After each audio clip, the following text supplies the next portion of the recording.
Eleanor Whitmore's hands pressed against the cool plaster at 6 in the morning, her 68-year-old frame trembling as dawnlight crept through her Park Avenue windows. This wall had witnessed everything. 4 decades of her life compressed into peeling paint and a single hairline crack running from floor to ceiling. 14 months ago, she'd fallen in her bathroom at 3:47 a.m.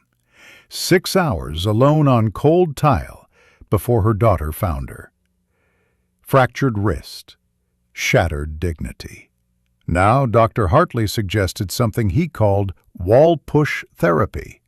Her family thought it was madness, an old woman pushing against a wall. But 12 weeks later, they discovered the wall wasn't the only thing Eleanor had been pushing back against.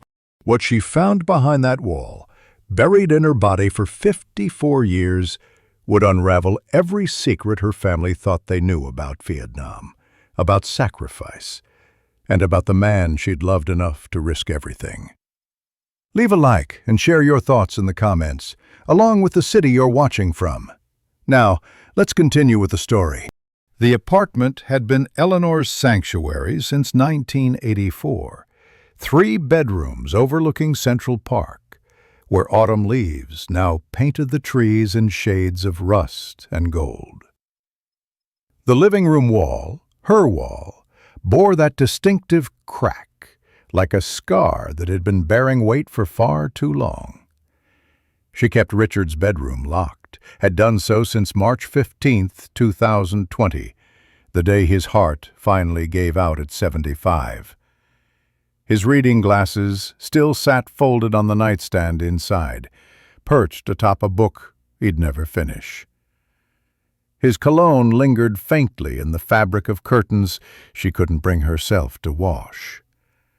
The key stayed hidden in an old prescription bottle in her medicine cabinet, buried beneath 7 other medications she took each morning. On the mantel, their wedding photo from 1971 captured a moment of pure joy. Richard in his navy dress whites, Eleanor in a simple ivory gown. But if you looked closely, really looked, Richard's eyes weren't focused on the camera. He was looking left toward something just outside the frame. Eleanor had never noticed this detail until recently, and now she couldn't stop seeing it. Her walker stood sentinel by the door, its handles wrapped in gauze that hid small bloodstains underneath. The calendar on her refrigerator displayed neat X marks for each day she'd managed without falling. But 3 days bore red circles instead, days she couldn't explain, days when her lower back had screamed with mysterious pain. At 68, Eleanor stood 5'4" with silver hair she kept in a practical bun. Former Army nurse, Vietnam era, 1968 to 1971. The kind of woman who'd once carried wounded soldiers on stretchers through mortar fire. Now she shuffled to the bathroom at night, gripping furniture, terrified of her own body's betrayal. She avoided mirrors. When she had to pass them, her eyes slid away from her reflection, this hunched stranger who'd stolen her identity. Her voice remained steady, except when speaking Richard's name. Then it trembled, cracking like ice over deep water. The locket around her neck held a small silver cross, though she hadn't entered a church since Richard's funeral. Some questions were too large for buildings, too heavy for prayers. Her daughter Janet, 42, was a cardiologist at Columbia Presbyterian. Brilliant, successful, divorced 2 years with no children. She visited dutifully, phone always in hand, checking it compulsively, as though expecting news that never came. When she hugged her mother, it was brief, a shoulder pat, nothing more. Lately, Eleanor had noticed Janet researching something on her phone, hiding the screen when Eleanor approached. Her son David, 45, taught history at a public high school. Married to Sarah, father to Emma and Noah. He visited every Sunday at precisely 2 in the afternoon, never a minute late, always bringing a Reuben sandwich, Richard's favorite. He looked at Eleanor with eyes that carried unspoken apologies, and walked with a slight limp he never explained. Sunday, March 10th arrived with the weight of an ultimatum. Eleanor stood before her living room wall at 2:15 p.m., both hands pressed against the plaster, her shirt soaked with sweat despite the cool apartment air. Her breathing came hard and heavy, but her eyes held something new, not fear, but determination. She didn't hear Janet and David arrive, didn't hear the door open or their footsteps in the hallway. Only their voices pulled her back. "Mom!" Janet's tone carried the practiced authority of a physician delivering bad news. "We need to talk." Eleanor's hands dropped from the wall. She turned slowly, reaching for her walker. "Do we?" "Dr. Peterson at Cedar Hill reviewed your case. I'm not going to any nursing home." David stepped forward, his face soft with concern. "Mom, you fell again last week. I saw the bruise on your arm." Eleanor's hand moved instinctively to cover her right forearm. "How did you—" "Mrs. Chen downstairs called me," Janet said. "She heard a crash at 3 a.m. The admission hung in the air. Eleanor didn't deny it. Her hands shook slightly as she gripped her walker, and she hated that her children could see that tremor. "Give me 3 months," Eleanor said quietly. "Just 3 months." Janet's laugh was harsh, humorless. "You said that 6 months ago, Mom. This time is different." Eleanor's voice took on an edge her children rarely heard. "I'm seeing Dr. Hartley." David's head snapped up. "Wait, James Hartley? The physical therapist?" He paused, brow furrowing. "Mom, didn't Dad know someone named Hartley? I remember him mentioning that name." Eleanor stood abruptly. Her walker teetered, nearly toppling. Every ounce of color drained from her face in an instant. "Your father knew many people," she said, her voice carefully controlled, too controlled. Janet caught the glance. Brief, barely a second, but Eleanor's eyes had flickered toward Richard's locked bedroom door. After 4 years of practice, Eleanor had learned to hide most things. But not that, not quickly enough. 3 months, Janet said finally. "That's all, Mom. If there's no improvement by June 15th, you're moving to Cedar Hill. That's not negotiable." June 15th, Richard's birthday. The irony wasn't lost on anyone in the room. As David prepared to leave, he turned back at the door. "Mom, are you really okay? I mean, really?" Eleanor managed a smile that didn't reach her eyes. "Define okay, sweetheart." His eyes welled up. He crossed the room and pulled her into a tight embrace. Eleanor stiffened, her body unaccustomed to such affection, unsure how to receive it anymore. Monday morning, 9 o'clock sharp, Eleanor sat in Dr. Hartley's clinic waiting room. The building was old, the air thick with the scent of massage oil and rubber equipment. Her knuckles had gone white from gripping the walker so hard. When she entered his office, her attention immediately fixed on the wall behind his desk. Diplomas, certifications, the usual professional decorations. But one photograph stood out. A group of young people in military uniforms, dated 1969. Eleanor's eyes widened, her mouth parted slightly. "Do you recognize anyone?" Dr. Hartley's voice was gentle. "No." Her voice came out hoarse. "Should I?" His slight smile suggested he knew she was lying. The physical assessment was humbling. Balance tests she nearly failed. strength measurements that revealed she was 40% weaker than normal for her age. A 10-foot walk that left her exhausted and gasping. Dr. Hartley studied her x-rays with unusual intensity. His finger traced something on the film, pausing at a small white spot near her lower spine. "Mrs. Whitmore, you have an issue at L4 to L5. Eleanor tensed. "Arthritis? No, this is unusual. It's not age-related." He leaned closer to the image. "This looks like an old injury." "Very old. Perhaps 40 or 50 years ago?" Eleanor's hands gripped the armrests of her chair. Her knuckles went white. Her breathing became shallow and rapid. "I don't recall any injury," she whispered. Dr. Hartley made a note, but didn't push. Instead, he turned to face her directly. "I want to try something unconventional. Wall push progression therapy. You place your hands on a wall, lean forward, hold the position. It builds core strength and balance." Eleanor's laugh was bitter.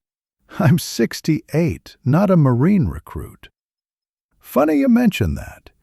His smile turned strange, loaded with meaning.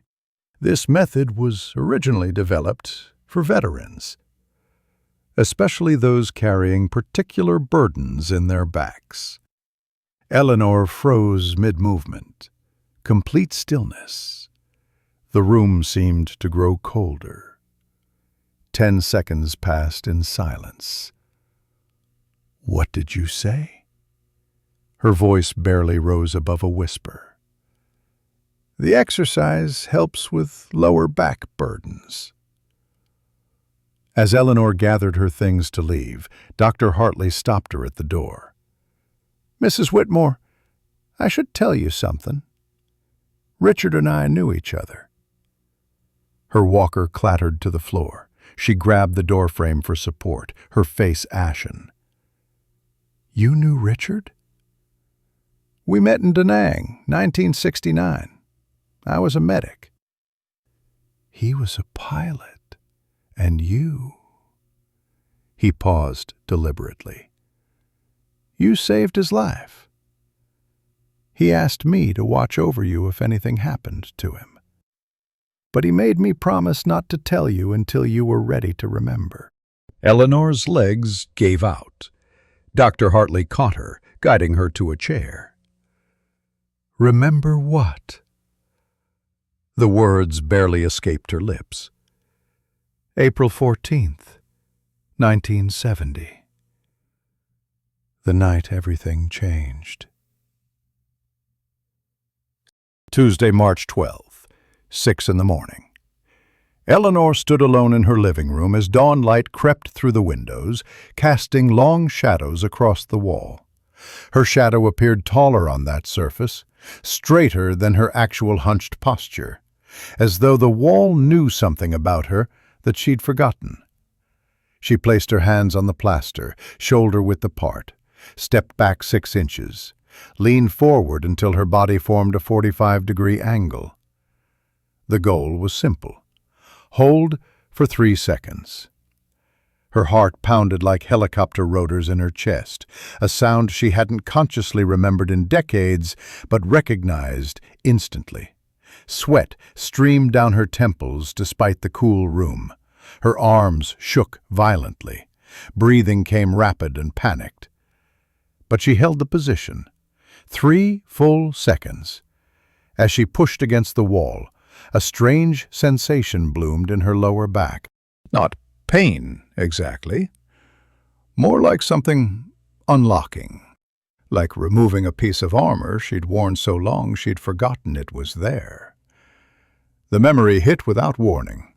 A hospital tent, 1969, her 22-year-old hands pushing a stretcher through chaos and smoke. The patient, a Navy pilot with a badly injured arm, looked up at her through the haze. "You're stronger than you look, nurse." His eyes, vivid blue like the California ocean. The first time she'd seen Richard Whitmore. Eleanor gasped, opening her eyes. The memory dissolved. She stood in her apartment again, disoriented, her wedding ring finger bearing the pale imprint of a band she'd removed 6 months ago. Why was she remembering this now? Why did this wall make her remember? By Thursday, she could hold the position for 5 seconds. Her arms no longer shook, but the strange unlocking sensation in her back intensified. She could feel a specific point, right side, lower spine, L4 to L5 region. When she touched it, she felt a hard knot that didn't feel like muscle. Friday morning, 7:15 a.m., her phone rang, an unusual hour. "Mrs. Whitmore, I need to ask you something." Dr. Hartley's voice carried urgency. "Have you felt anything unusual in your lower back?" Eleanor's tone turned defensive. "Why are you asking?" "Richard told me about something. A piece of something. But I thought he'd had it removed." "A piece of what?" A long pause. 5 seconds of silence where she could only hear his breathing. "I think you should come to the clinic and bring the key." "What key?" "The key to Richard's bedroom. I think there's something in there you need to see before we go further." The phone dropped from Eleanor's hand, landing on the carpet with a soft thud. She stared at Richard's bedroom door. Her hand moved unconsciously to her lower back, pressing against the mysterious hard spot. "What did you hide from me, Richard?" she whispered to the empty apartment. The second week brought progress and pain in equal measure. Saturday, Eleanor held the position for 8 seconds. She could stand 12 inches from the wall instead of 6. Her posture straightened noticeably. When Janet visited that afternoon, she stopped in the doorway, surprised. "Mom, you look different." "Taller?" But the hard spot in Eleanor's back now hurt, a dull, constant ache that became sharp and shooting when she touched the wall. She said nothing to Janet. Sunday morning, 10:30 a.m., proved fateful. Eleanor felt confident, dangerously so. She decided to walk without her walker from the living room to the kitchen. 5 steps, just 5. Step 1. Left foot forward. Shaking but stable. I can do this. Step 2. Right foot forward. Balance shifted. Heart racing but holding. Step 3. The back pain flared suddenly, like lightning shooting through her spine. She gasped, nearly stopping. Step 4. Her vision blurred. The room tilted. She knew she was going down. Step 5. Her foot caught nothing but air. She fell. Instinct made her catch herself with her hands. As she landed, her shirt rode up. In the hallway mirror, she saw something impossible, a 3-inch scar on her lower right back. A scar she didn't remember having. A fragmented memory flashed. Explosion. Heat on her back. Screaming. Blood on her hands. Then nothing. 10:45. Janet had stopped by on her lunch break. She found her mother on the floor and immediately called 911. For the first time since Richard's funeral, Janet cried. In the emergency room, fluorescent lights buzzed overhead. An ER doctor studied Eleanor's x-rays with increasing concern. "Mrs. Whitmore, we found something unusual on your scan." He pointed to the screen where a small metallic object showed clearly at the L4 to L5 region. "It appears to be a surgical pin or fragment. Do you recall having back surgery?"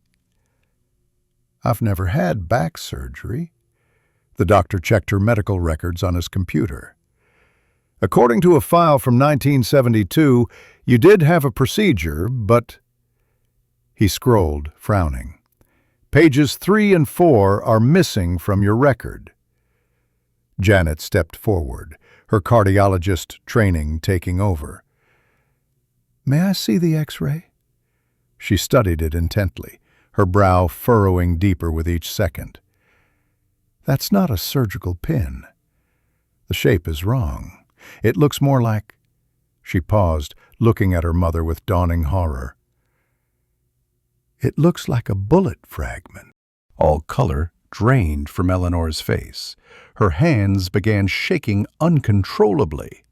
Her breathing turned rapid, hyperventilating. "No, no, no, no, no, it can't be," she whispered. "Mom, what's going on?" "Were you shot?" Eleanor's tears came suddenly, streaming down her weathered cheeks. "Not me. Richard. It was supposed to be in Richard." The hospital room door opened. Dr. Hartley entered, though no one had called him. He carried a manila envelope, aged and yellowed, sealed with brittle brown tape. "I think it's time you knew the whole truth, Eleanor." His voice was gentle but firm. "About April 14th, 1970. About what you did for Richard. And about what he's been protecting you from for 54 years. Eleanor stared at him, then at the envelope, then at her children's confused faces. Her entire body trembled. "I don't understand," she managed. Dr. Hartley pulled a chair beside her bed. Janet stood with arms crossed, protective and suspicious. David had arrived by then, standing in the doorway with his slight limp, his face pale with worry.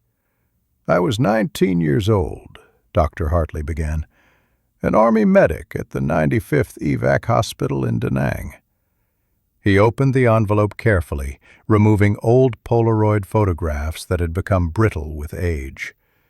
The first photo showed 3 young people outside a field hospital, Richard in his Navy uniform, Eleanor in nurse's scrubs, and a teenage boy in medic's clothing. All 3 were smiling. The date stamp read April 13th, 1970. One day before everything changed. Eleanor took the photo with shaking hands. Her finger traced Richard's face, and a sob caught in her throat. "Tell me," she whispered. "Tell me what I don't remember." Dr. Hartley looked at Janet and David. "You should both sit down. This is going to take a while, and it's going to be difficult to hear." The truth about Da Nang. Dr. Hartley arranged the photographs on Eleanor's hospital bed tray. Each image was a window into a past she'd buried deep. Janet pulled a chair close, while David stood at the foot of the bed, arms crossed over his chest. "The 95th Evac Hospital," Dr. Hartley began, "was under constant threat. April 14th, 1970, started like any other night. Then, at 2 a.m., artillery fire hit our perimeter." Eleanor's eyes closed. Richard's plane had been shot down that afternoon. "You remember?" "Pieces. Just pieces. He had shrapnel in his lower back, close to the spine. The head surgeon, Lieutenant Colonel Morrison, refused to operate. He said removal would paralyze Richard, that leaving it in gave him a chance to walk again in 6 months. Eleanor's voice was barely audible. "Richard said if he couldn't fly, he didn't want to live." "You were 23. Engaged to him for 6 months. Morrison told you surgery was suicide and refused to do it." Dr. Hartley's hands folded together. "At 3 a.m., after Morrison left to handle other casualties, you made a decision." Janet leaned forward. "What decision?" Eleanor's eyes opened, meeting her daughter's gaze. "I decided to do the surgery myself. I wasn't a surgeon, but I'd assisted hundreds of operations. I asked James," she glanced at Dr. Hartley, who was just 19, "to help me. We could have been court-martialed," Dr. Hartley said. "But Eleanor said Richard would die anyway if we didn't try." The memory was flooding back now, sharp and clear. Eleanor could smell the antiseptic, feel the weight of the scalpel in her trembling hand. Sweat had dripped into her surgical mask. Her heart had pounded so loud she could hear it over the distant artillery. "The shrapnel wasn't one piece," Eleanor continued, her voice steadying as she spoke. "It was two. One near his spinal cord that I could reach. One buried deeper in the muscle that would have caused massive bleeding if I tried to remove it." "You made a choice," Dr. Hartley said. "I removed the piece near his spine. I left the smaller one. It was too dangerous." Eleanor looked at her hands, old now, spotted and wrinkled, but she could still see them young and steady, holding surgical tools. Richard survived. He would have chronic pain, but he would walk. "And then?" David asked quietly. 3:47 a.m., Eleanor's voice dropped. The exact time I fell in my bathroom 14 months ago. Artillery hit the hospital. The blast wave threw everyone. I was thrown against a metal cabinet.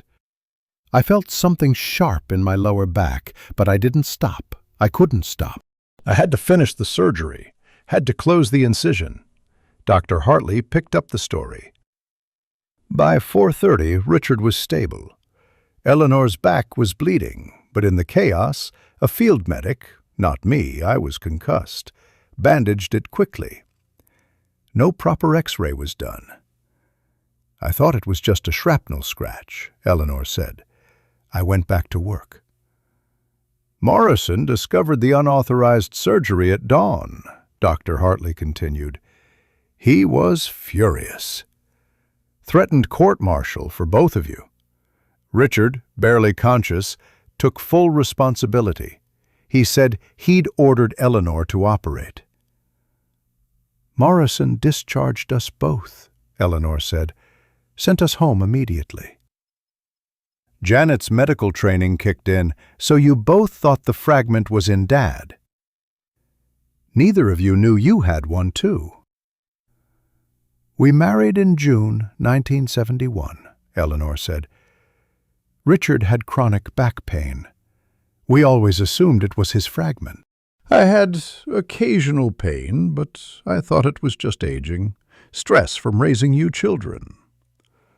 "What about 1972? David asked. "The missing medical records." Dr. Hartley pulled out another document from the envelope. "Eleanor had a routine physical in 1972. The x-ray showed an anomaly in her lower back. The doctor ordered a follow-up. But before that appointment, she and Richard moved to New York. Medical records were transferred, but pages 3 and 4, the x-ray results, went missing during the transfer. Eleanor forgot about it. I had 2 babies, Eleanor said softly, looking at her children. A husband who had nightmares about the war. Back pain seemed insignificant. But I knew, Dr. Hartley said. I was the one who bandaged your back that night, Eleanor. I saw the wound. It wasn't a scratch. I tried to tell you, but you were focused on Richard. Then came the court-martial threat. Then you both left Vietnam. I lost touch with you for 50 years. Until Dad called you, Janet said, understanding dawning on her face. Richard's final secret. Dr. Hartley nodded slowly. December 2019. 3 months before Richard died. He called me out of the blue, said, "James, I need your help. I'm dying." Eleanor's breath caught.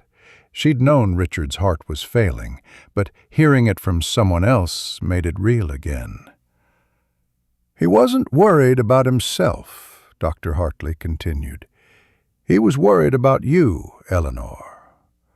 He told me something he'd kept secret for years. What secret? Eleanor's voice trembled. In 2015, Richard's back pain worsened. He got an MRI at Columbia Presbyterian. The radiologist confirmed he had a small metallic foreign body, but it was stable. Then the radiologist asked Richard a strange question. "Does your wife have similar symptoms?" Eleanor gripped the bed rails. Why would he ask that?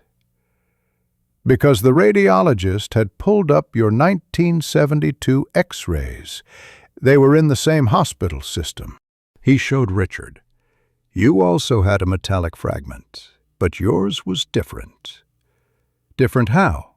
Janet demanded. Richard's fragment had been stable for 45 years. But yours, Dr. Hartley met Eleanor's eyes. Yours showed signs it could migrate. The room fell silent except for the beep of the heart monitor. He knew, Eleanor whispered. For 9 years, he knew. He stayed silent because white phosphorus fragments can move through the body. His hadn't moved. It was safe. But yours could shift toward your spinal cord. If removed surgically, you'd face a 50% chance of paralysis. If left alone, it might never move. Dr. Hartley's voice was gentle. Richard faced an impossible choice. Tell you and watch you live in fear, or stay silent and hope it never moved. He chose silence, Eleanor said, tears streaming down her face. But he prepared. He found me, explained everything, made me promise that if you started showing symptoms after he died, falling, balance issues, back pain, I would intervene. He knew you wouldn't listen to doctors if he was gone, but if someone he trusted reached out. The wall-push therapy, Eleanor realized, that wasn't just rehabilitation. No, Richard researched for 5 years. The wall-push therapy strengthens your core and back muscles, preparing your body for eventual surgery. He told me to wait until you were physically and emotionally ready before revealing the truth. Dr. Hartley placed the manila envelope in Eleanor's hands. He gave me this in January 2020, 2 months before he died. He told me to give it to you when the time was right. I think that time is now. Eleanor traced the handwriting on the envelope. For Eleanor, when she's strong enough. He knew all along, she whispered.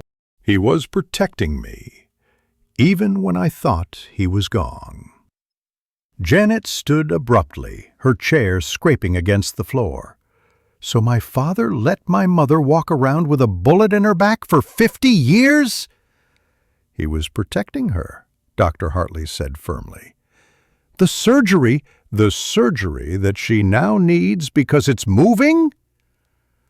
Janet's voice rose with anger and fear. Janet, Eleanor's voice, though weak, carried the authority of a woman who'd once commanded respect in military hospitals. Your father loved me. This was love. Week 5 to 6. Medical crisis escalates. Monday, March 18th. Eleanor sat in Dr. Patricia Chen's neurology office, flanked by both her children. The CT scan results lay on the desk between them. Dr. Chen was direct. The fragment is white phosphorus, 0.8 centimeters, currently at L4 to L5, approximately 2 millimeters from your spinal canal. She pulled up comparison images. When we compare this to your 1972 X-rays, we can see it has moved 5 millimeters over 53 years. That's not much, David said hopefully. But look at the recent scans. Dr. Chen pointed to newer images. 2 millimeters of that movement occurred in the last 6 months. It's accelerating. Eleanor felt the room tilt. How long? 8 to 12 weeks before it reaches your spinal cord. At that point, paralysis is inevitable without intervention. Dr. Chen outlined 3 options. Option 1. Immediate surgery this week. 60% risk of paralysis, but the problem would be solved immediately. Option 2. Wait and monitor with weekly CT scans. Surgery only when the fragment reached a critical point. 70% risk of paralysis because the angle would be more difficult. Option 3. Continue wall push therapy for 6 more weeks to build strength, then surgery, but risk the fragment reaching the cord before surgery could be performed, though if they made it to surgery, the paralysis risk dropped to 40%. The family erupted into debate. Option 1, Janet said immediately, her cardiologist's mind running through statistics. We do it now. The longer we wait, the worse the odds. She showed her phone, charts and medical journals already pulled up. Mom, this is my professional opinion. David's voice was quiet but firm. Maybe we should ask what Mom wants. She's not thinking clearly. She's too emotional. No, January, you're emotional. You're scared. Janet's composure cracked. Of course I'm scared. I can't lose her too. Eleanor watched her children argue, seeing in them the same fierce protectiveness that had driven Richard to keep his secret for 9 years. Can I have 24 hours to decide? She asked. Dr. Chen nodded. 24 hours, but no longer. Tuesday, March 19th. Eleanor stood before Richard's bedroom door for the first time in 4 years. Janet and David flanked her, silent witnesses to this moment. The key turned smoothly in the lock. The door opened. Everything was exactly as Richard had left it. His coffee mug on the nightstand, a dried ring of dark residue inside. His reading glasses folded on top of an unfinished book. The faint scent of his cologne still clung to the curtains. The bed was made. Eleanor had made it the morning he died and never unmade it. Under the bed they found the metal lockbox. The combination was written in the envelope, 04-14-70. Inside, Richard's Vietnam journal, medical records for both him and Eleanor, a USB drive labeled for Ellie, and Richard's wedding band, removed before his cremation. They set up Richard's laptop on the bed. Eleanor's hands shook as she inserted the USB drive. Richard appeared on screen, sitting on this very bed, filmed 2 months before his death. He looked older, thinner, the effects of heart disease visible in his gaunt face. But his voice was strong. Hello, my love. If you're watching this, it means the fragment has moved. It means you're scared. It means you're facing the hardest choice of your life. Eleanor's hand covered her mouth, stifling a sob. I've known about your back since 2015, Richard continued on the screen. I had 2 choices. Tell you and watch you suffer with worry, or protect you as long as I could. I chose silence, not from cowardice, but from love. You saved my life in Da Nang, Ellie. I wanted to save yours by giving you peace. If it never moved, you'd never need to know. The video showed Richard pulling out papers, x-rays, research documents. But I'm not stupid. I knew it might move after I was gone. That's why I found James Hartley. That's why I created a plan. He explained the wall push therapy, how it would strengthen her core for eventual surgery. He showed statistics. Without preparation, 60% chance of paralysis. With preparation, 40%. Ellie, be stubborn. Do the wall push. Get strong. Then fight. Richard's eyes on the screen seemed to look directly into hers. I don't know if there's an afterlife, but if there is, I'll be at that wall with you, pushing you forward. You pushed me forward in 1970. Now it's my turn. His final words, I love you, Eleanor Whitmore. You're the strongest person I've ever known. The video ended. Eleanor sat in silence for a full minute. Then slowly, she smiled. He's still protecting me, even now. She looked at her children.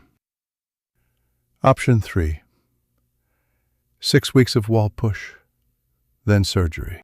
Mom, that's the riskiest. Janet Marie Whitmore. Eleanor used her daughter's full name for the first time in years. I've made my decision. Janet stopped mid-sentence, shocked into silence by the authority in her mother's voice. David suddenly stood, his body rigid. I need to tell you both something. Eleanor and Janet turned to him. I have multiple sclerosis, early stage, diagnosed 6 months ago. What? Janet's face went pale. David, why didn't you tell? Because I didn't want to worry anyone. Because I wanted to handle it myself. His voice shook. I fell 3 times last month. I'm scared all the time. But I'm not giving up. He looked directly at Eleanor. I learned that from you, Mom. If you can push against a wall at 68, I can fight this at 45. The irony settled over the room like snow. The healthy child was sick too. Both mother and son facing battles with their own bodies, both choosing to fight. For the first time since Richard's death, the 3 of them sat together on his bed. David broke the silence. Dad would be proud of you, Mom. He'd be proud of you too, sweetheart. Janet's tears came then, hot and heavy. I'm sorry. I've been so controlling. I'm just terrified of losing you both. Eleanor pulled her children close. You're not going to lose us. Not yet. Not while we can still fight. Weeks 7 to 8.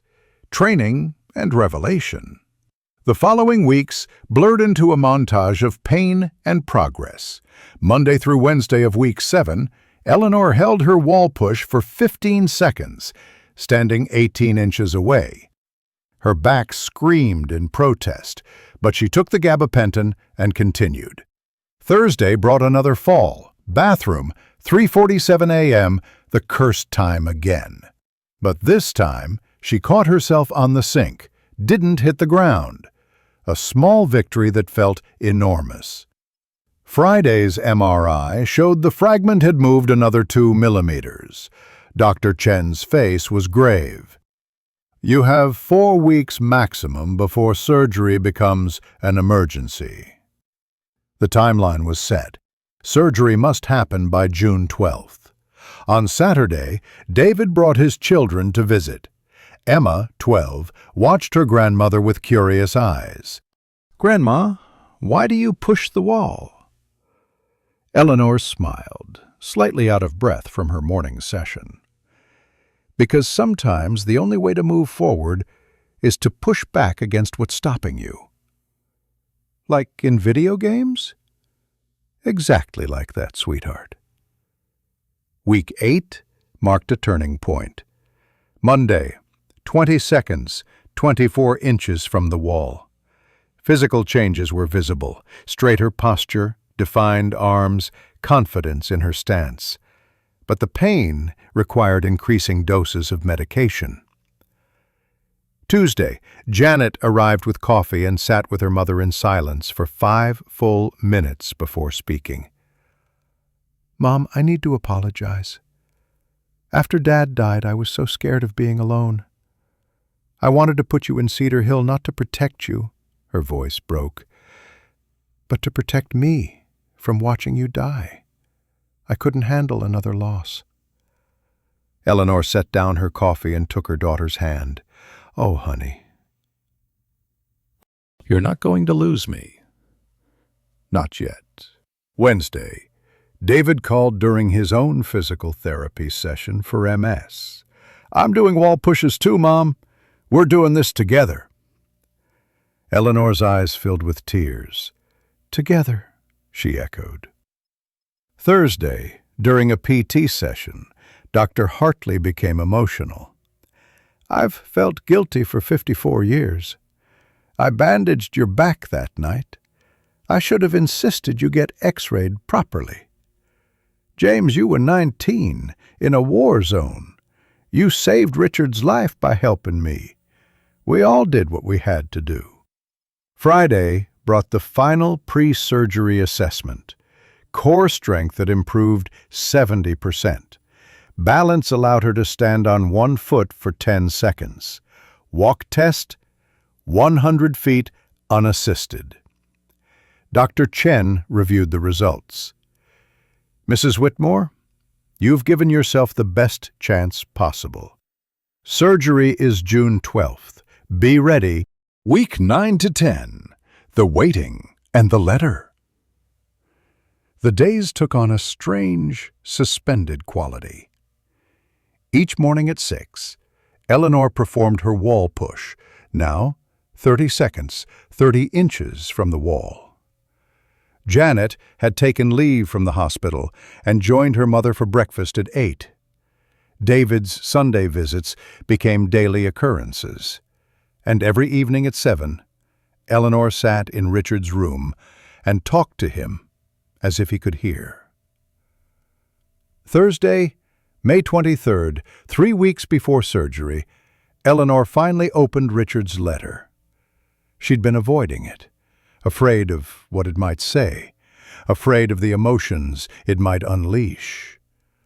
But tonight, sitting in Richard's reading chair, with his lamp casting warm light, she was ready.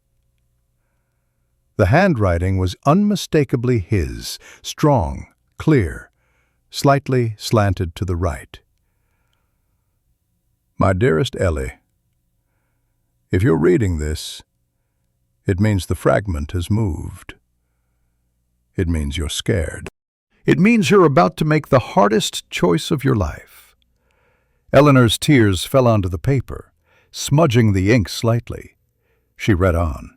"I knew I loved you the moment you pushed that stretcher through mortar fire. You were 22, terrified, but you didn't hesitate. Strength isn't absence of fear, love. It's pushing forward despite it." The letter detailed memories she'd forgotten. Their first dance in the hospital mess hall. The night he proposed under mosquito netting.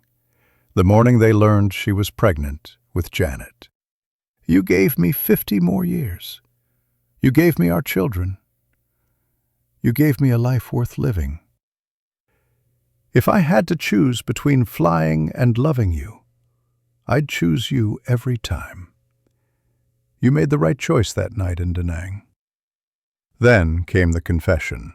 "I know you'll be angry I didn't tell you about the fragment. But Ellie, my love, I watched you worry about me for 50 years. I couldn't bear adding to that burden. Maybe I was wrong. Maybe I was selfish. But I wanted you to have peace for as long as possible." His words about the surgery were direct. "The statistics are terrifying. I know. I've read them all. But I also know you.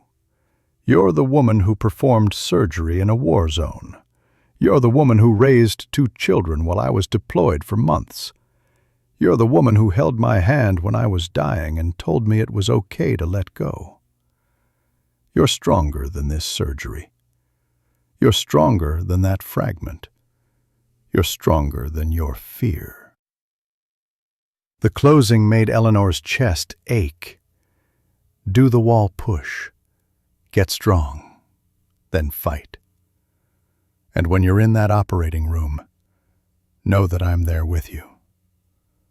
I'll always be there with you, pushing you forward, holding you up, loving you. You saved me once.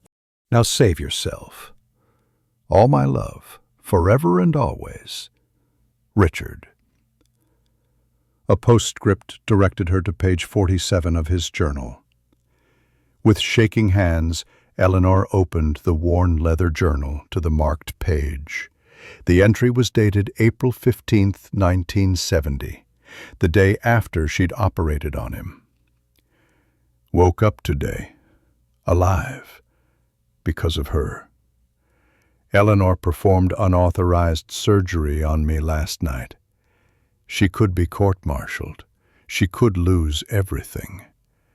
But she didn't hesitate. Morrison says I'll never fly again. Maybe he's right, but I don't care. I found something better than flying. I found someone worth living for. I'm going to marry this woman, and I'm going to spend every day making sure she knows she's the strongest person I've ever met. Note to self: when we're old, remind her of this. Remind her she's always been a fighter. Eleanor closed the journal and pressed it to her chest. Through tears, she smiled. I remember, Richard. I remember. She returned to the living room. Though it was 10 p.m., late for her, she approached the wall one more time, placed her hands against it, leaned forward, held for 45 seconds, her longest yet. I'm ready, she whispered to the empty room, to Richard's memory, to herself. Let's finish what we started 54 years ago. June 11th arrived with the weight of finality. Eleanor woke at 5:30, half an hour before her usual time, unable to sleep. Tomorrow, surgeons would open her back and remove a fragment of war that had lived inside her for 54 years. Tonight was her last night as a whole person. At least, that's how it felt. At 6 a.m., she stood before her wall one final time. Not for training, not for strength, for ritual, for goodbye. She placed her hands on the cool plaster, feeling every crack and imperfection she'd come to know over these 12 weeks. Leaned forward into the familiar position, closed her eyes, and held. 60 seconds, her breathing steady, no shaking, no fear, or at least fear that had been transformed into something else. Acceptance, perhaps. Readiness. Thank you, she whispered to the wall when she finally stepped back. Thank you for teaching me. Thank you for being here when Richard couldn't be. Thank you for reminding me I'm strong. By 10 a.m., the apartment filled with family. Janet arrived first, carrying grocery bags.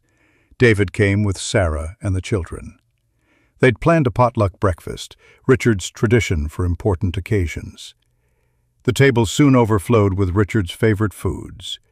Reuben's sandwiches, thick with corned beef and sauerkraut. Cornbread still warm, butter melting into golden squares. Apple pie with a lattice crust Emma had helped make. Black coffee in Richard's old navy mug that Eleanor had finally retrieved from his room. As they ate, they shared memories. Emma went first, her young voice clear and confident. Grandpa taught me to ride a bike when I was 6. I kept falling and crying, but he said falling is just practice for getting back up. He made me try 47 times, she smiled. I counted. Noah, quieter than his sister, spoke next. Grandpa told me, real heroes are people who do hard things, even when they're scared. He said being brave isn't about not being afraid. David's voice was thick when he spoke. Dad taught me that being strong isn't about being tough. It's about being honest, about admitting when you need help. His eyes met Eleanor's across the table. I wish I'd learned that lesson sooner. Janet took longer to speak. When she finally did, tears already streaked her face.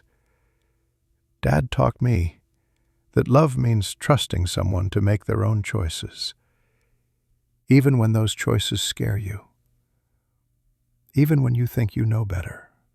She reached for Eleanor's hand. I'm still learning that one. Eleanor squeezed her daughter's fingers. Then she looked around the table at her family, at the legacy she and Richard had built together. Your grandfather taught me that walls aren't obstacles, they're teachers. She paused, gathering her thoughts. And he taught me that the people we love never really leave us.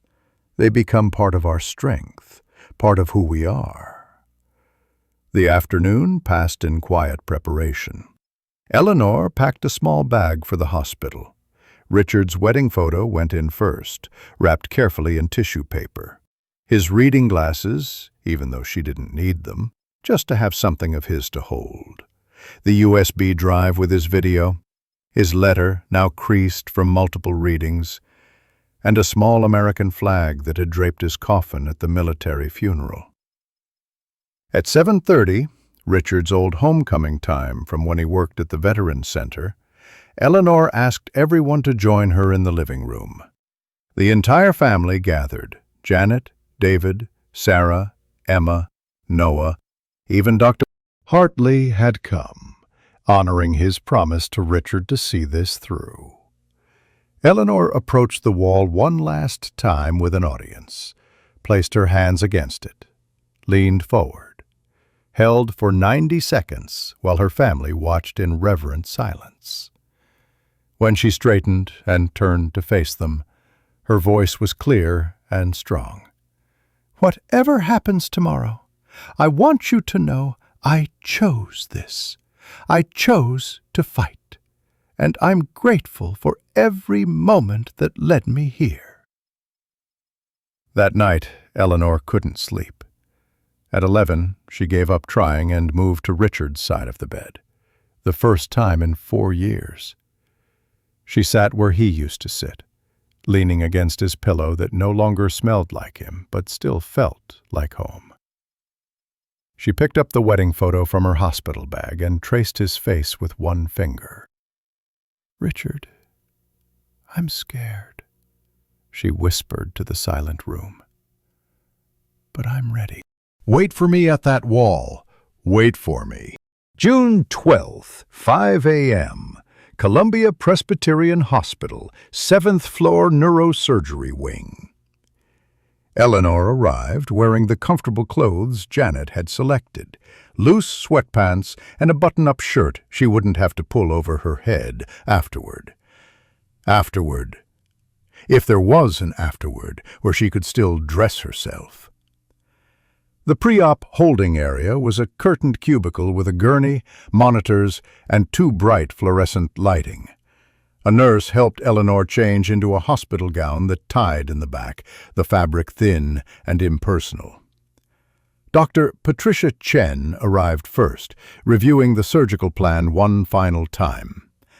Then Dr. Robert Martinez, the neurosurgeon, a man in his 50s with steady hands and kind eyes. Janet appeared in surgical scrubs. She'd requested permission to observe from the gallery.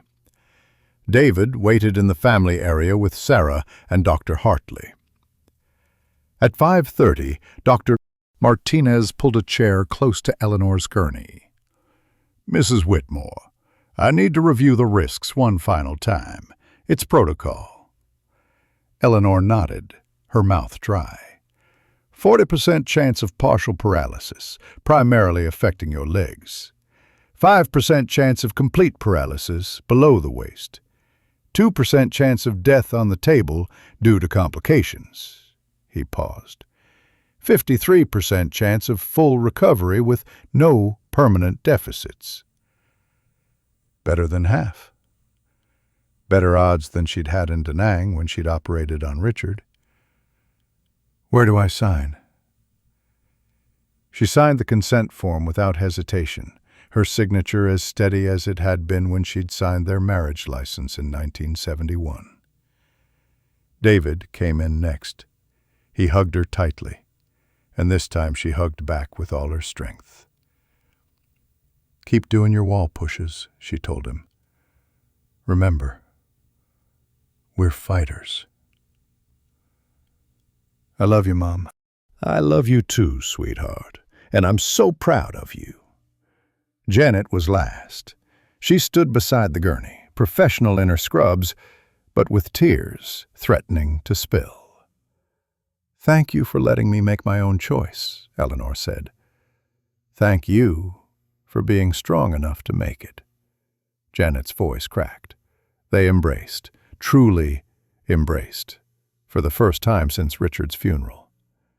Janet whispered in her mother's ear, "Dad's proud of you." "I'm proud of you." At 6:15, an orderly began rolling Eleanor's gurney toward the operating room. Janet walked beside it, holding her mother's hand. The hallway stretched long and bright, fluorescent lights passing overhead in rhythmic succession. The gurney had one squeaky wheel that chirped with each rotation. The smell of disinfectant was overwhelming. Eleanor looked up at her daughter. "If something happens, nothing will happen. You're Eleanor Whitmore. You don't quit." Eleanor smiled despite her fear. "Your father used to say that?" "I know. He was right." The operating room doors loomed ahead, marked with red signs, "Authorized personnel only. Surgical suite. Sterile field." Janet squeezed her mother's hand one last time before the orderly pushed through. "I'll be right above you, Mom." "Watching. I won't leave." The OR was exactly as Eleanor remembered from her nursing days, though the equipment was far more advanced. Bright surgical lights hung overhead like small suns. Heart monitors and machines lined the walls, ready to track every beat, every breath. The surgical team moved with practiced efficiency, all in blue scrubs and masks. Dr. Martinez appeared at her side. "Mrs. Whitmore, we're going to take good care of you. Are you ready?" Eleanor took a deep breath. "I've been ready for 54 years. The anesthesiologist positioned himself at the head of the table. "I'm going to place this mask over your face. I need you to count backward from 10. The mask settled over her nose and mouth, the gas sweet and chemical. 10. Eleanor's voice was muffled. 9. 8. Richard's face appeared in her mind, young and smiling. 7. Her eyes closed. The monitor's steady beeping continued. The surgical team moved into position. In the observation gallery above, Janet pressed her hands against the glass and watched as Dr. Martinez made the first incision. 7 a.m. The 3-inch incision ran vertically along Eleanor's lower spine, right where that mysterious scar had been. Blood welled up, was suctioned away. Dr. Martinez's hands moved with millimetric precision. Janet gripped the gallery railing, her knuckles white. She was a cardiologist, trained to handle life and death. But this was different. This was her mother's life in someone else's hands. In the waiting room below, David paced. Sarah tried to read a magazine, the same page for 20 minutes. Emma and Noah did homework they wouldn't remember. Dr. Hartley sat motionless, hands folded, lips moving in silent prayer or memory. 7:45. Dr. Martinez's voice came through the intercom to the gallery. "Visual on the fragment. It's right against the dural sac." A surgical nurse's reply. That's very close, doctor." "I know. Suction. I need absolute steady hands." Janet watched as the surgeon's gloved fingers moved with agonizing slowness, parting tissue, exposing the fragment that had lived in her mother's body longer than Janet had been alive. 8:30. "We have bleeding. Arterial.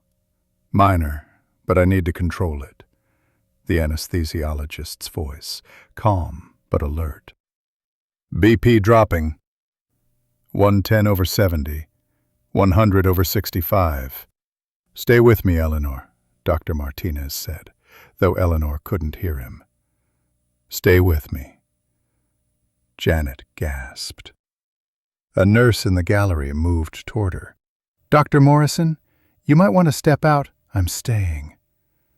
But tears streamed down her face. She pulled out her phone with shaking hands and texted David. Complication. Minor. She's stable, but taking longer. In the waiting room, David's phone buzzed. He read the message and stood abruptly. The nurse at the desk noticed. Is everything all right? I don't know, David said honestly. 9:15. Dr. Martinez's voice again, steady despite the tension. I have the fragment. It's mobile. Very slowly, the OR held its collective breath. Clear. Fragment is out. A wave of relief washed through the surgical team. Janet sagged against the railing. But then the anesthesiologist. Doctor, we have a problem. Spinal cord response is abnormal. Dr. Martinez, define abnormal.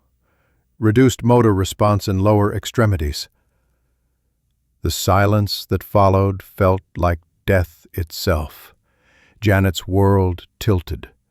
She knew what those words meant. Paralysis. Her mother would wake up unable to feel her legs.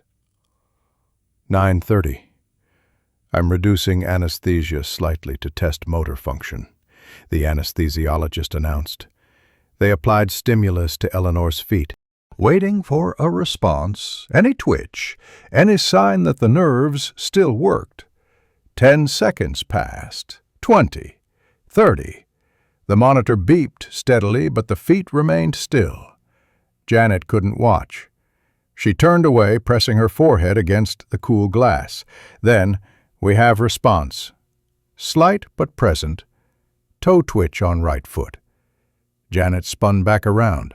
On the table below, her mother's right toe had moved, just barely, just enough. Continuing closure, Dr. Martinez said. Janet texted David again. She moved her toe. It's going to be okay. But as she watched the surgical team close the incision, she wondered if she was lying to her brother or to herself. 10:30 a.m. Recovery room. Eleanor drifted up through layers of consciousness, like a swimmer breaking the surface. Blurry ceiling lights, muffled voices that sounded like they were underwater, and nothing. Nothing below her waist. Panic seized her chest before her mind fully cleared. I can't feel my legs. Her voice came out raw, scratchy from the breathing tube. A nurse leaned into her field of vision. Mrs. Whitmore, you're still sedated. That's normal. I can't feel my legs. Eleanor's voice rose, sharp with terror. She tried to sit up, but restraints held her gently in place. When did they put restraints on her? I'm calling Dr. Martinez, the nurse said, her professional calm doing nothing to ease Eleanor's rising hysteria. Dr. Martinez appeared within minutes, still in his surgical scrubs, cap pushed back on his head. Dark circles shadowed his eyes. Mrs. Whitmore, the surgery was successful. We removed the fragment. Why can't I feel my legs? Each word came out clipped, desperate. Dr. Martinez pulled a stool close to her bedside. His expression was carefully neutral, the face doctors wore when delivering news that could go either way. There was some trauma to the spinal cord during removal. This is, he chose his words carefully, not uncommon. The spinal cord is swollen from the procedure. Am I paralyzed? Eleanor forced herself to ask the question directly. We don't know yet. The swelling needs to go down. We'll know more in 48 to 72 hours. Eleanor stared at the ceiling tiles, counting the perforations in the acoustic panels. 43 holes in the tile directly above her head. She focused on counting because if she stopped, she would scream. "Oh," was all she said.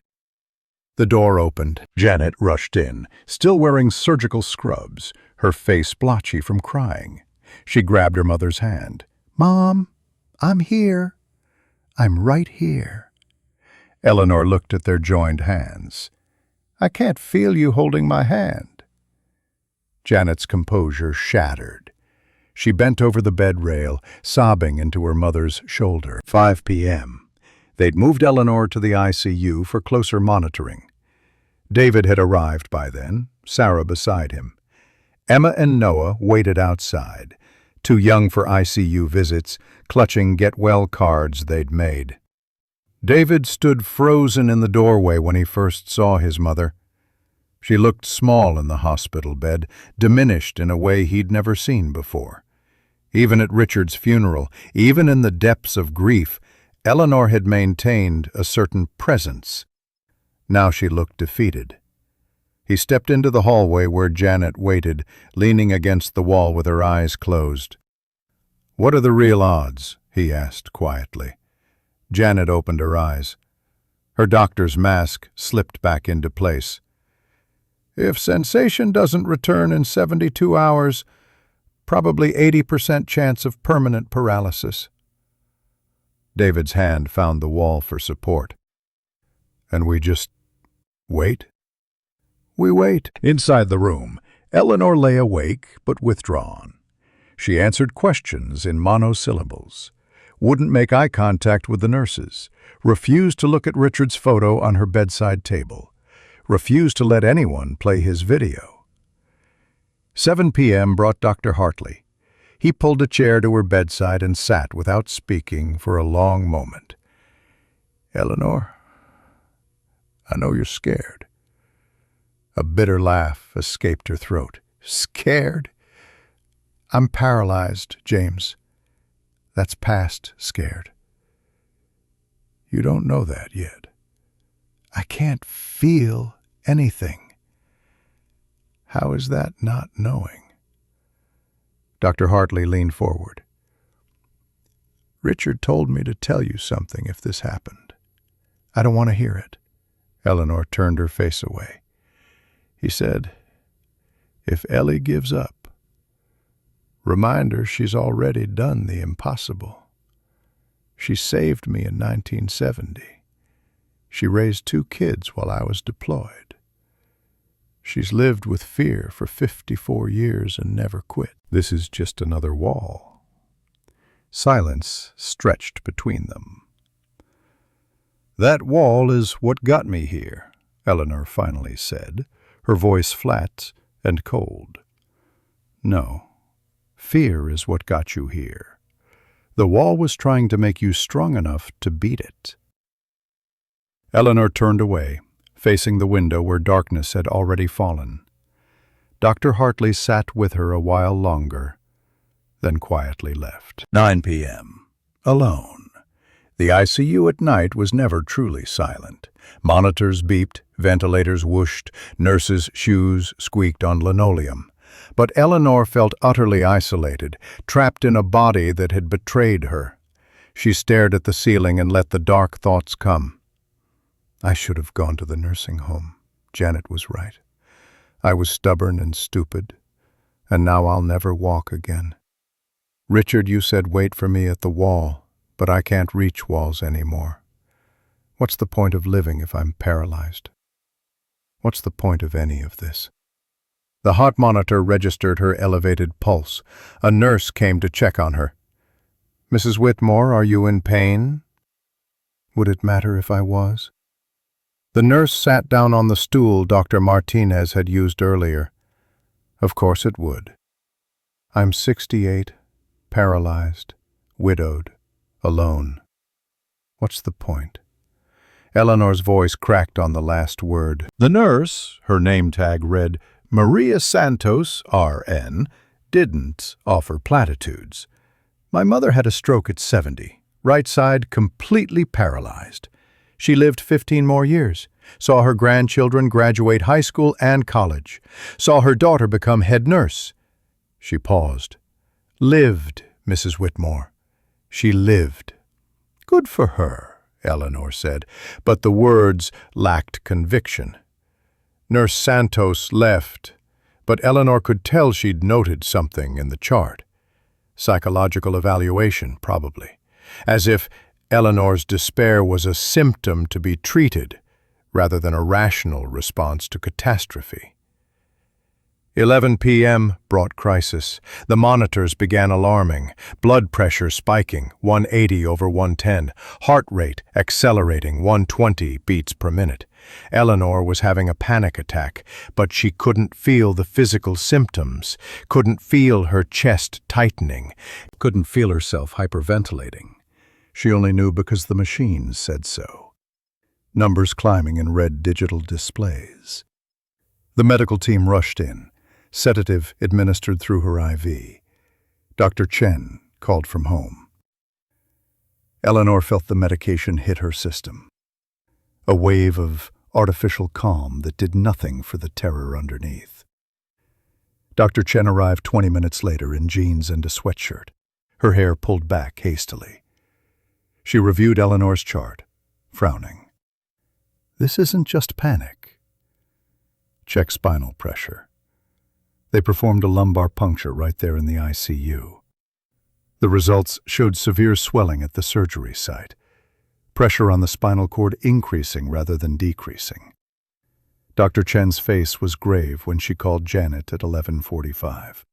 Janet had just gotten home, had just collapsed into bed, still wearing her clothes. We might need to go back in. Emergency decompression surgery. The swelling is compressing nerve function. Without intervention, she'll lose all lower body function permanently. Janet drove back to the hospital going 20 miles over the speed limit, her hands gripping the steering wheel so tight, her fingers went numb. She called David from the car. I can't make this decision alone, she told him. I need you here. David arrived at 12:30. His shirt buttoned wrong, his hair uncombed. They stood in the hallway outside Eleanor's room, while Dr. Chen explained the options. We can do emergency decompression. It might relieve the pressure and restore nerve function. Or it might make things worse, cause more trauma, more swelling, complete paralysis instead of partial. What are the odds? Janet's voice was steady, but her hands shook. 50-50. But if we don't operate, and the swelling continues, permanent paralysis is certain.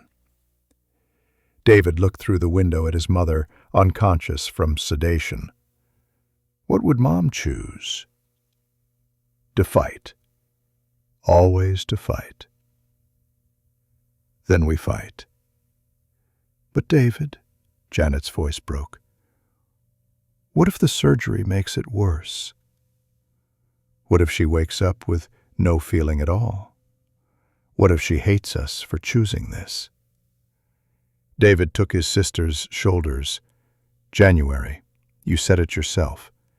If we do nothing, she's definitely paralyzed. 50-50 odds are better than 0. Mom took 60% odds before. She'd take 50-50 now. Janet's careful control finally collapsed. I can't lose her. Not like this. Not because I made the wrong choice. You won't lose her. She's Eleanor Whitmore. She doesn't quit. She quit tonight. Did you see her? She gave up. No, David said firmly. She's scared. There's a difference. They found Dr. Chen in the nurses' station. She looked up as they approached. I need a decision in the next hour. The swelling is increasing. Janet looked at David. He nodded. Do the surgery, Janet said. You're sure? No, but I know my mother. She'd rather die fighting than live giving up. At 1:30 a.m. on June 13th, orderlies wheeled Eleanor back to the operating room. She didn't know. The sedation kept her mercifully unaware that they were cutting into her back again, that her children had made an impossible choice, that everything hung on a coin flip. In the waiting room, David held his father's rosary, the one Richard had carried through Vietnam.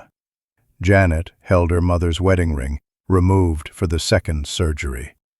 Both of them prayed, awkwardly and desperately, for the first time since they were children. The waiting room clock ticked toward 2 a.m., then 3. Each minute felt like an hour. Each hour felt like a lifetime. 1:45 a.m., Dr. Martinez returned to the operating room, called back from home for the second time in 24 hours. Dr. Chen scrubbed in beside him. The same anesthesiologist took his position at the head of the table, checking Eleanor's vitals with practiced efficiency. The procedure was called emergency decompression, reopening the previous incision to relieve pressure on the spinal cord. 90 minutes, they estimated. 90 minutes that could restore everything or destroy what little remained. Janet and David sat in the waiting room, the only family members there, at 2 in the morning. The fluorescent lights hummed overhead, casting everything in sickly yellow. Other families slept in chairs nearby, strangers united by vigil. The vending machine in the corner buzzed and clicked, its interior light the brightest thing in the room. At 3 a.m., Dr. Hartley appeared. I couldn't sleep. How is she?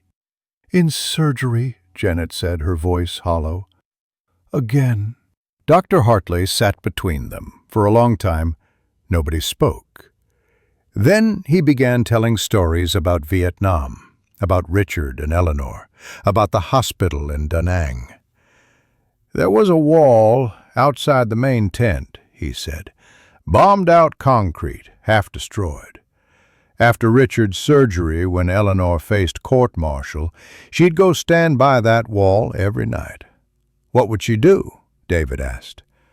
Just stand there, hands on the concrete, sometimes crying, sometimes just breathing. Dr. Hartley's eyes grew distant with memory. I asked her once what she was doing. She said, "This wall is the only thing that doesn't judge me. Doesn't tell me I was wrong. It just stands here and lets me lean until I'm strong enough to stand alone." Janet's tears came fresh. She's been leaning on walls her whole life. No, Dr. Hartley said gently. She's been teaching herself to stand. 3:30. The surgical waiting room phone rang. Janet and David both jumped. A nurse answered, spoke briefly, then approached them. Dr. Martinez is out. He wants to speak with you. They followed her down the hall to a small consultation room. Dr. Martinez entered moments later, still in surgical scrubs, his mask pulled down around his neck. The decompression was successful. We relieved the pressure. Janet's question came out almost as a whisper. And the paralysis? We won't know until she wakes, but... He paused. There's something else, something we found. David leaned forward. What? The fragment we removed yesterday. We sent it to pathology for analysis. Dr. Martinez pulled out his phone, showing them images. It wasn't white phosphorus anymore. At least, not just white phosphorus. Dr. Chen entered then, holding a tablet with pathology results. White phosphorus is highly reactive. When it entered Mrs. Whitmore's body 54 years ago, her immune system recognized it as foreign. Over time, the body encapsulated it, created a shell of calcium and scar tissue around it, like an oyster making a pearl. The encapsulation is what kept it stable for 5 decades, Dr. Martinez continued. But we believe the bathroom fall 14 months ago cracked that shell. That's when it started moving, Janet realized. Yes. But here's what's important. Dr. Chen pulled up more images. The wall push therapy didn't mobilize the fragment. It was already migrating from the cracked encapsulation. What the wall push did was strengthen the surrounding muscle tissue enough to slow the migration.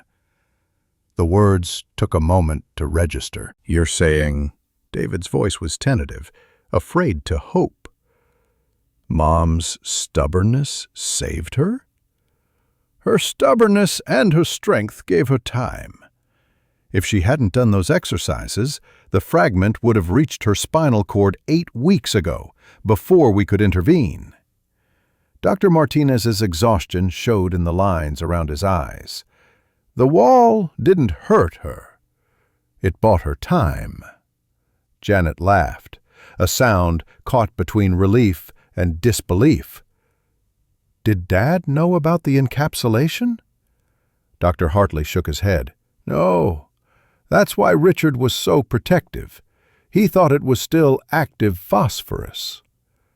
"So he was trying to protect her from something that was protecting itself," Janet said wonderingly.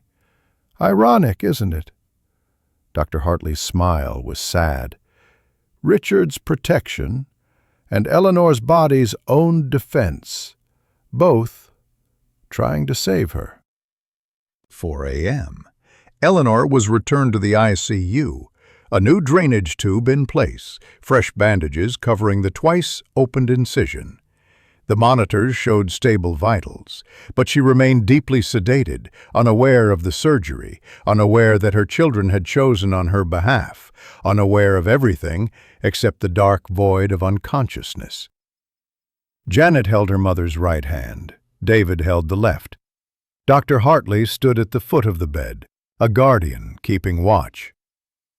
6 a.m. brought dawn through the hospital windows. Janet hadn't slept.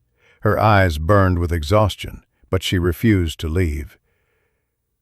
"Do you think she knows we're here?" she asked the nurse who came to check vitals. "Some patients say they heard everything," the nurse replied. "The hearing is the last sense to go and the first to return."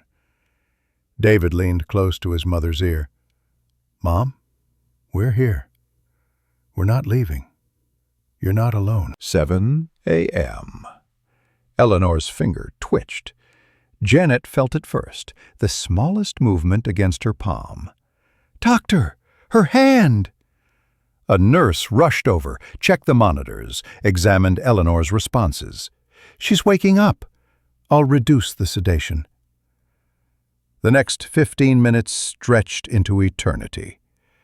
Gradually, Eleanor's eyelids fluttered. Her breathing pattern changed.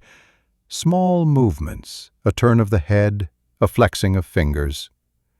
7:15. Her eyes opened, blinking against the light, confused and disoriented. She saw Janet and David first, tried to speak, but her throat was too dry. Janet quickly offered ice chips, which Eleanor took gratefully. "Why are you—" Eleanor's voice was rough, barely audible. "What happened?" "You had complications," Janet explained gently. "They did another surgery last night." Panic flooded Eleanor's face. "My legs. Can I—" "Doctor." Chen entered at precisely that moment, as though she'd been waiting for this exact instant. "Mrs. Whitmore, I need you to try something for me." "What?" "Can you wiggle your toes?" The room fell silent. Everyone held their breath. Eleanor closed her eyes, concentrating with every fiber of her being, her face contorted with effort. "I don't know if I can feel," she started to say. "Look down," Dr. Chen instructed. Eleanor's eyes opened. She looked toward the foot of the bed, though the blanket obscured her view. Dr. Chen pulled it back slightly. Under the white hospital blanket, Eleanor's toes moved. The movement was small, barely perceptible, but unmistakable. The right big toe lifted, perhaps a quarter inch. Then the left followed. Eleanor gasped. "I can feel them. I can feel my feet." The emotional dam broke. Janet sobbed, her forehead pressed against her mother's shoulder. David laughed and cried simultaneously, an incoherent sound of pure relief.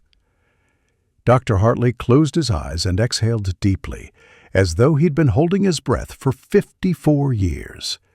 "I thought I lost everything," Eleanor whispered, tears streaming down her face. Janet lifted her head, gripping her mother's hand tightly. "You didn't lose anything, Mom. You won." Dr. Chen checked reflexes, sensation, motor control. "The swelling is down. Nerve function is returning. You'll need extensive physical therapy, but Mrs. Whitmore—" She smiled for the first time since Eleanor had met her. "You're going to walk again." Eleanor couldn't speak. She could only cry. Tears of relief, gratitude, exhaustion, joy, all mixed together. Her children held her hands. Dr. Hartley stood watch. And somewhere, Eleanor felt certain, Richard was smiling. "We're not done yet," she finally managed to say. "But we're winning." "Yes," Janet agreed. "We're winning."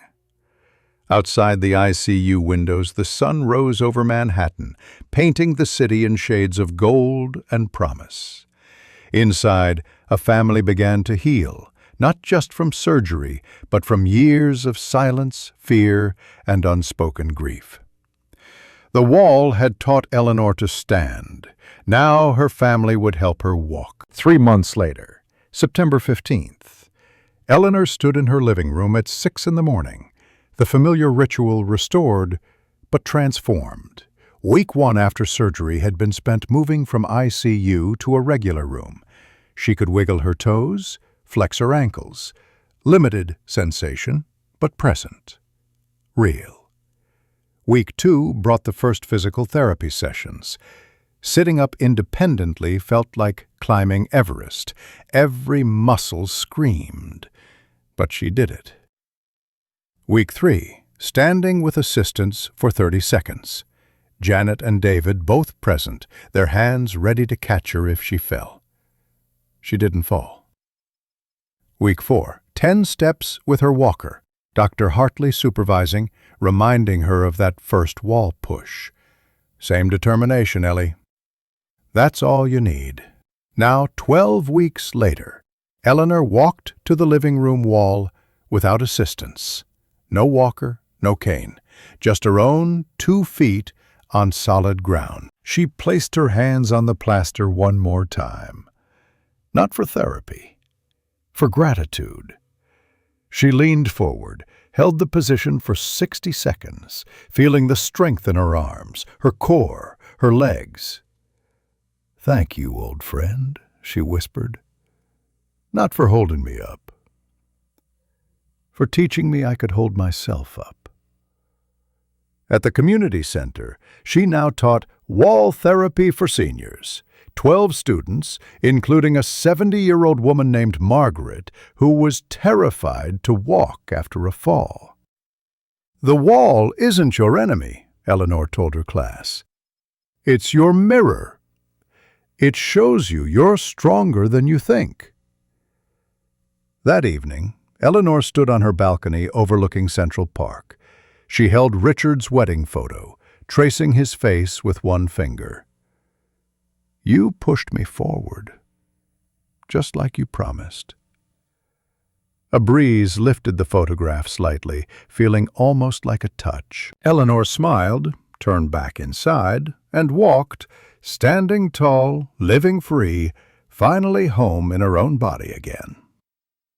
Sometimes we think the walls in our lives are there to hold us back, the limitations, the fears, the voice that says, "You're too old for this," or "It's too late to change." But Eleanor's story teaches us something profound. Those walls aren't obstacles, they're teachers. Every person who's ever faced a fall, literal or metaphorical, knows that moment of terror when your body betrays you, when independence feels like it's slipping through your fingers. But here's the truth that makes hearts soar. Strength isn't about never falling. It's about the decision to push back. Eleanor pushed against plaster and found herself. She pushed against fear and found courage. She pushed against time itself and won 54 more years with the man she loved. The fragment in her spine wasn't just a piece of war. It was proof that what doesn't break us is waiting for the right moment to make us whole. We all have our walls. We all have our fragments. The question isn't whether we're strong enough to face them. It's whether we're brave enough to start pushing. What wall in your life have you been leaning on instead of pushing against? And what would change if you decided today was the day to push back? Drop your thoughts below. Your story might be the encouragement someone else needs to take that first step.